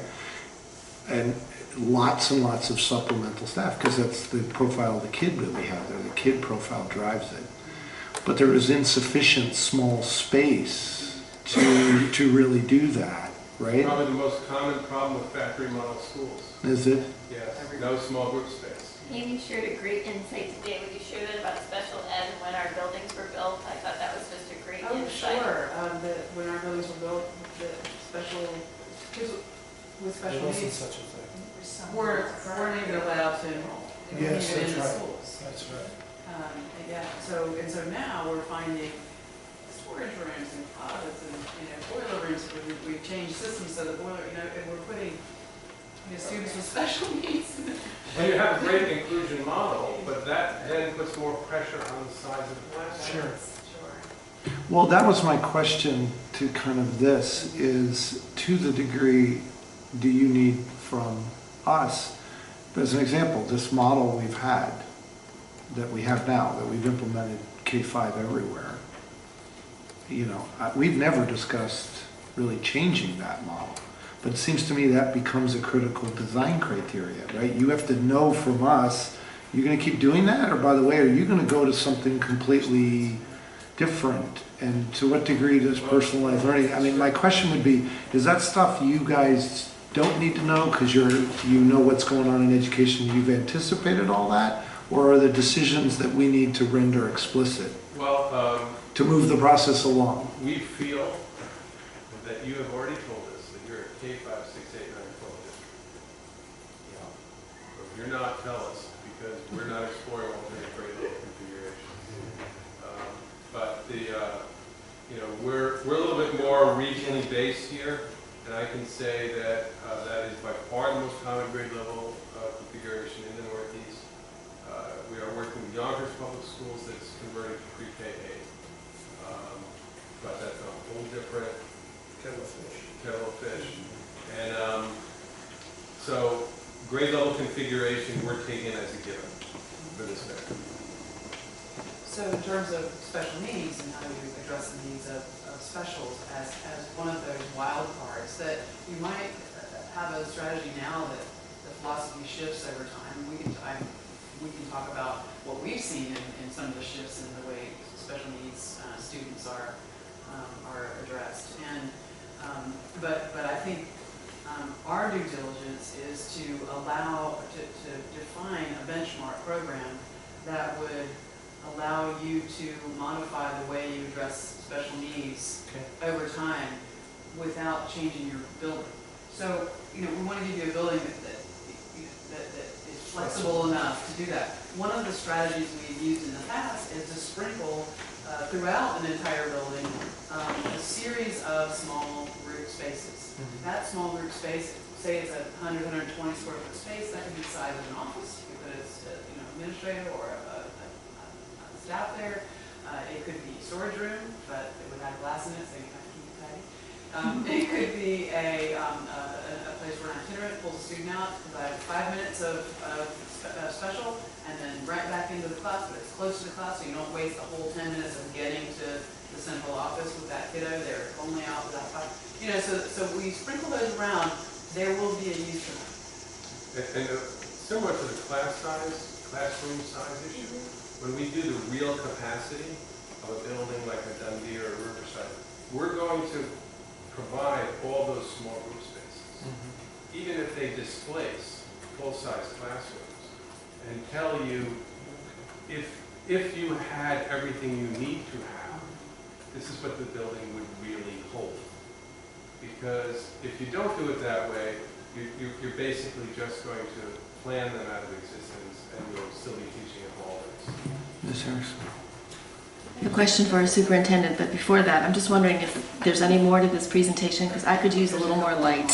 Yeah, I'm thinking it too. 2 more slides. All right, can we finish the presentation maybe, and then maybe turn on the lights if that's...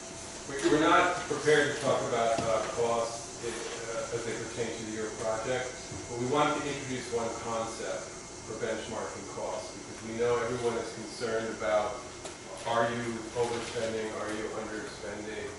And you know, there is no definitive standard. Right. It's situational. Right? It's situational. There is one thing used in the real estate industry that is a good sort of general gut check, which is annual maintenance costs over estimated replacement value of your buildings. So this really is called MC over ERV. And in most publications, you'll see a range that number should be between 2 and 5% a year. This is capital maintenance, though. This is not becoming next generational school. And so just so you have a broad framing of this issue, if 900 million to $1 billion, that 2 to 5% really goes to $18 million to $50 million for capital maintenance per annum for the amount of building you have. So we're going to help you with these things because numbers will get big quickly, but you have a lot of buildings and they're worth an awful lot. And then just the next steps, we've talked about budgets and priorities. We're going to identify the improvements to satisfy the model program, so we sort of pull that all together. We're going to come to you with the draft phasing schedule, what's more important. You should expect to see buildings that are not accessible near the top of that list. And then we're still on target to wrap this up and have deliverable this calendar year. So we think it's going well, and thank you for your thoughtful questions. Thank you. Can you turn that on for us? Would you mind? Thank you. Get ready. Thank you so much. That's an excellent overview. Thank you. Thank you. That's just what we were hoping for our initial. Wow. They all look better than the golden hour. Yeah. That's rough. I know you're all scared, but okay. Yes. So I wanted to ask Dr. Gilday, because it sounds like you had a conversation this morning on some of these future thinking topics.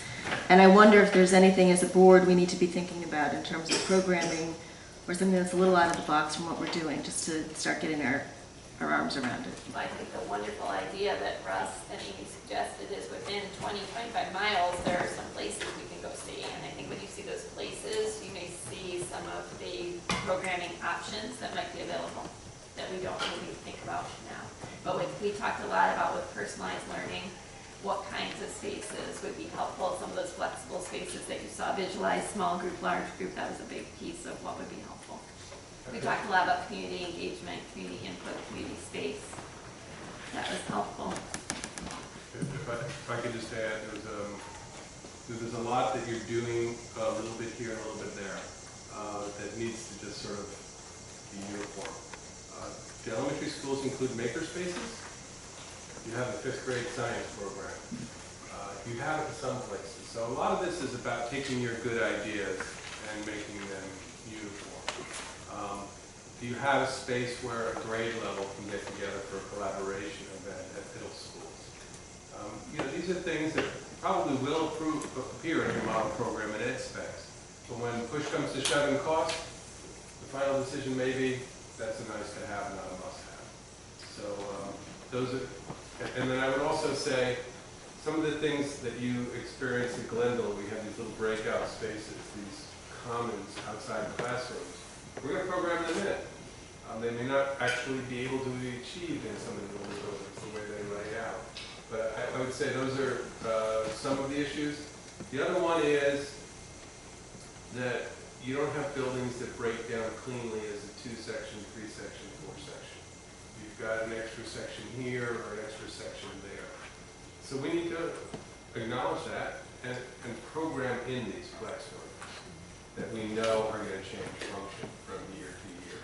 But again, when push comes to shove and dollars aren't everything, flex rooms require consensus of the board that we don't know what grade level that is, but we always know we need that room.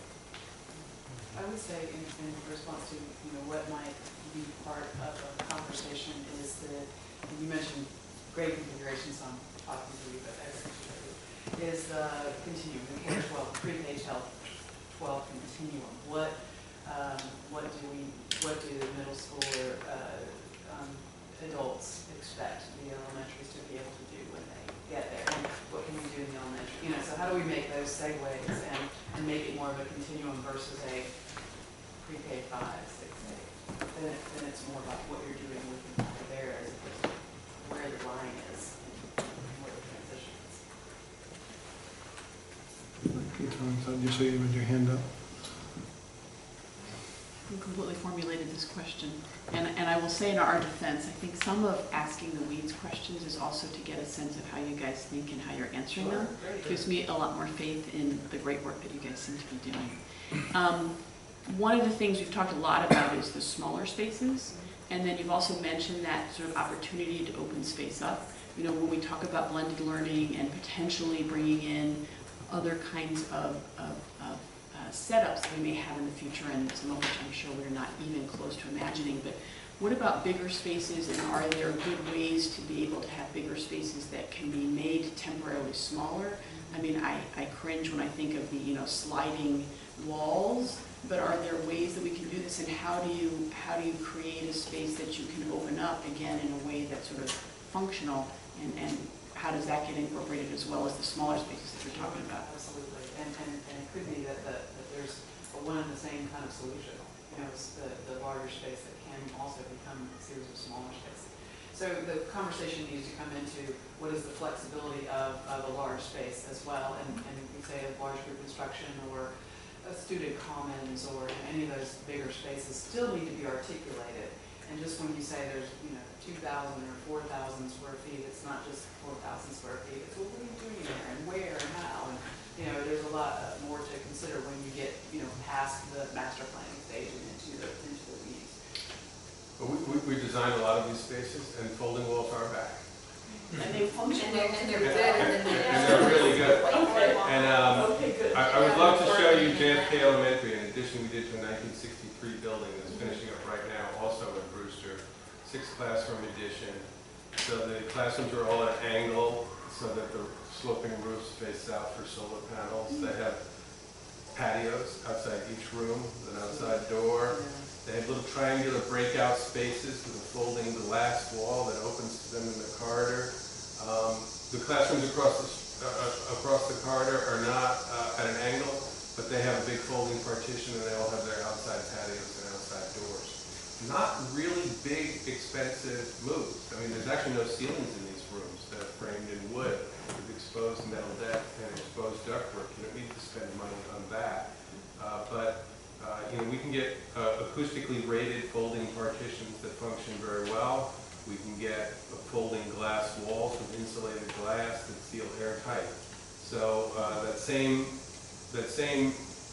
project is an existing room where we're using a partition called Skyfold, which it's called the Ideal Lab, and they open up straight to an enclosed playground. So it's an indoor-outdoor room, and those fold up into the ceiling because we had limited room. We wanted the doors and walls out of the way. So these things are happening. There's a lot of good products, and we don't use the accordion doors, but we use good quality folding partitions are out there. But you have to use them judiciously. They're expensive.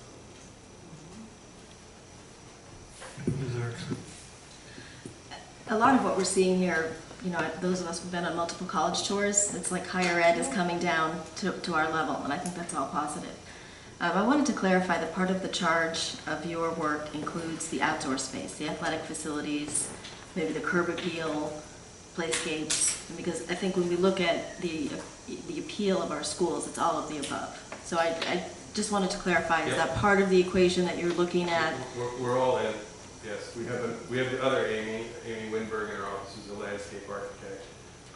She is preparing a chart that shows how many parking spaces, how much acreage, how many play fields of what type, how many play sets, how many are inclusive, and you're going to have that deliverable, and we're going to be budgeting inclusive play sets where they don't exist, and that's absolutely part of our work. And of course, as you probably know, we're doing incredible field work, which we will fold into this effort as well.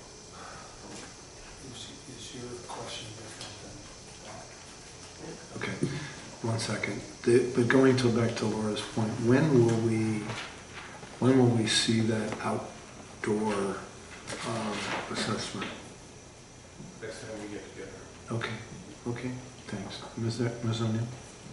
I guess it's more of a question for Dr. Gilday as to, will there be an opportunity for the teachers to see this presentation, because they're the ones that have to live with this, and having taught in a classroom where some architect thought you don't need any storage, that's a little challenging. So I really think it's important for people who use these spaces every day have an opportunity to see what's the thinking is. Yes, as part of our, I'll have to train myself on this. As we were doing the opening with the administrators, we did a presentation on personalized learning, and part of it was on learning space design, and we started talking about some of the components or elements of this. So teachers who are doing the math pilot are starting to also examine some of these things as well. So administrators have seen it, math pilot teachers have seen it. Now we have to work with the principals to roll that out to their schools. I believe we have a stakeholder meeting, isn't it in the schedule? In September, we have 3. It's tentatively planned for September, and we have 3 stakeholder meetings, elementary, middle, and high school, Yeah, so which that's staff part are of our- included. That's part of the process that we're scheduling.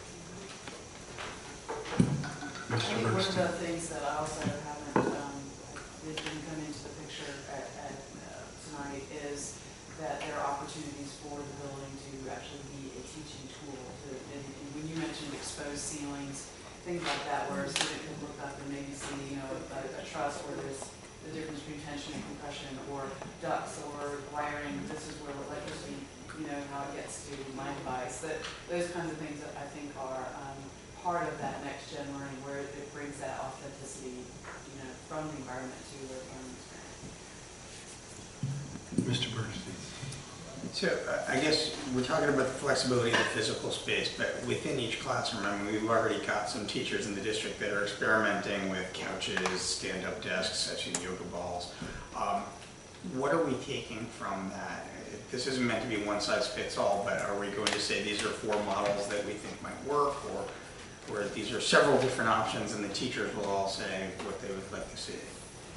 Well, I think when we get to the point of phasing, it's highly likely that meaning the district and our team, create concept and budgets for incubator approaches at each grade level to start to test these things at a little bit more scale before you do a $20 million renovation of a middle school. So, I mean, a 15-year plan is a long time. I think the superintendent said that means the kindergartner doesn't see it.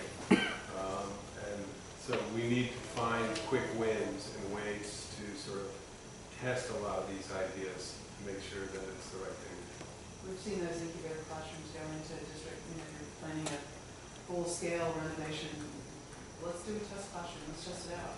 And it's not just about bringing test chairs in and sitting in it for 5 seconds and saying, oh, this is good, this is not, the Goldilocks thing. It's really using it and see how it's used. And then teachers can have say in what works. I don't spend money on that, but let's do this over here. Let's do 2 of these and only 1 of those.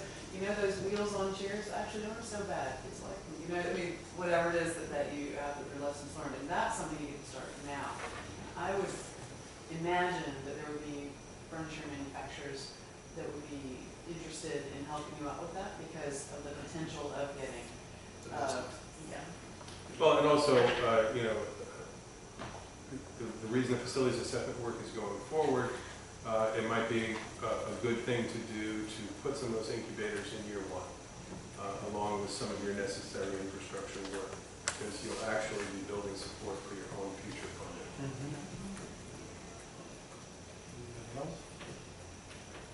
Okay, so can we just talk for a minute about just to set the expectation on the schedule? So then at the next meeting, you had that list of the things you had bolded, and then you had the things not bolded. So the next time we check in with each other, I guess I have 2 questions. Roughly when would that be in terms of weeks? So let's not pick a date, but in terms of weeks, so that we properly support the schedule. And the second part of the question is which of those items would then be bolded for that meeting? Right. So, I don't have the calendar in front of me, but I'm guessing Kim's looking at it right over there. And Just roughly. I think we're talking about a month out. I think is the next time that we're in here. I would say budgets for facilities assessment type work. Okay. It's going to be time to start putting some numbers. I do believe we will have a model program close enough to do a capacity analysis based on the model program and compare that to your enrollment projections, which is going to be an interesting. So those 2 big things I think will be plenty. discuss at our next meeting. And then from there, we'll get into possible solutions to that enrollment versus capacity. But that is, that's when you start looking at conceptual designs and. Okay. So the two other questions, and then Ms. Erickson's got something, is, I just want to reiterate, the takeaway that so that we can be more engaged in the process is we have the opportunity to look at some of these exemplars, we should do that, yes? If we have that up, if we can create that? Yeah, we I mean, does that help? Our question is, what should we be doing so that we are helpful participants in the process as opposed to unhelpful participants in the process? I think this is the right sort of venue, frankly. Okay. This is where we present information. I think that now that we sort of, a lot of what we did tonight in introducing the Next Gen Learning Facilities Assessment, when the 30 to 50 pages come through, you'll have plenty to look at, but I think we should try and keep it at the high level. We should try and keep it to these, where everyone has equal access to the same quality of information. I think that's very important for the board to make informed decisions together. Okay. And I do believe that once we get past opening of school, we could probably set up some pretty fun tours on a Saturday morning. If it's helpful. If it's more of a curiosity, then, that was really my question is in the process. I mean, because I'm sure there will be people here who are interested in it. I'm just more what needs to happen. I think it's mostly the thinking and talking about the level of support, because there's going to be things here that are, the biggest question when it comes to a functional capacity is they're only getting 26 more kids. Why is the building 10,000 square feet bigger? Yeah, Russ, so can we just talk? That takes a commitment to a model program, and the answer is those kids are in an overcrowded building today, and that's the toughest thing to wrap your head around. So the part two of my question was, you talked about the enrollment projection, right? And I think we've shared this with you. We've gotten snagged on that before, right? It's not any precise science, but it's close. We haven't looked at that. We didn't talk about that tonight. To what degree, when do we need to be certain we have our brain wrapped around what's in that so it isn't slowing down your project? Yeah, so this is a specialist, Dr. Grip. Sure. So I would say please look at it and let us know if there's any questions. I would like him to answer them. But he went through a pretty thorough process. He got data sets from the health department. He spoke to planning and building, and whatever they have on the books is what he put in there. If you folks live here, if you say, wait a minute, those townhouses are happening, well then he got bad information from planning. And let's get it corrected. And let's get those numbers in there, because he's a reactor to other agencies that provide information. He's not walking around looking at it. Let me just run that to ground for the board so everybody has it. I think the ask would be everybody read it again. Questions or issues, like normal protocol, please just send them all to Jill. She will consolidate them. And then if from that, based upon what questions come back from everybody, we need a focus session on that, then I'm sure we can get that arranged based on the questions. If we don't, then we can skip that step, right? So I would ask, the question would be for you, Jill, by when do you want to have everybody have read that and get their questions back? A week, 2 weeks? What do we need here? What do you need to keep the we don't want to get on the critical path anyway. I don't really see a time critical point. Okay, fine. Okay. I think it needs to be something that you're comfortable with. Because you're going to use it as an input, right? We already are. I see. Okay, that train already left the station. But, we can change that number in an Excel spreadsheet. It's just going to change. We don't see it's going to change 100 students. It's going to change 2 or 3, probably the answer will be, so what? But you need to be comfortable with it, and let's get that done in the next month or two. We're, anytime you're putting a model program together and we use the capacity as a check and balance, or we need to make sure that all, the two section schools have at least 350 kids, spots, whatever. But there's flexibility built into there, which when we come to our scenario planning and actual design laying out, we'll be able to do that better. But for example, we have a flex lab, then that number can adjust by, a whole class or two of students, depending on how many of those extras we have from year to year, to accommodate a bubble. So anyway, the numbers aren't so absolute, is what I'm saying. We use them as a frame of reference that are checking, we're not going way over, we're not going way under. If you have this come through, you're going to be pretty well set. The last thing we want to do is give you a building to add on to as soon as it's open, whatever. So, but it's not the absolute 260. For our purposes, can I call this 2 weeks from now? Can everybody have read it? And 2 weeks from today, if you have something you are concerned about or question, send those to Jill by 2 weeks from today. Does that work for everybody? Because if Jill's reminding me, it's not particularly long either. Okay. Ms. Erickson. I just wanted to ask a couple questions about the enrollment study. I mean, I read it, I thought it was thorough. I have a couple questions, but there was no red flags for me. But I do want to be sure that our internal people and our new incoming COO has a chance to provide input. Yes, so I'm hopeful that we get that input. I also want to mention that we do have an ad hoc budget committee set for September 13th. We were going to drill down a little bit on some of these issues. So that might be another venue for people to engage in discussion. I also think whether we have to mark it draft or what have you, I think we should get that up so it's public, so our constituents and our school communities can look at that enrollment study, the enrollment, which was, as you say, distributed in the weekly report. But I do think it's important that we get that up and get input. I mean, These slides are going to get posted anyway, because this is a meeting, this has to get posted. If it isn't already, is it already posted, Mike? No. Okay, but it's going to get posted, right? Okay. I'm envisioning like the North Street community, because the enrollment report says they're going to be down significantly. If it's going to be like Riverside was 5 years ago, we got the M&M report, they might have something to say about it. So I just want to be sure we have the opportunity. Well, that was really my question, is when does that, that's what I'm trying to get at, is when are these steps and when do they have to happen? And one is to keep the project moving, but the second part is, to your point, we have to think of this is going to come out in public, right? And it should. But, how do we make sure that input is constructive and not like people throwing fastballs at your head?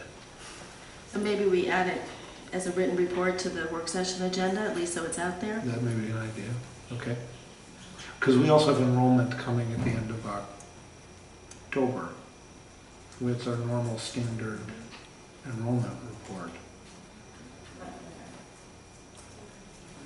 No, There's a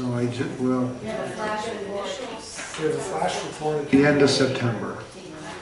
And then I think it's again, hold on just a sec, we were going over this today. 10.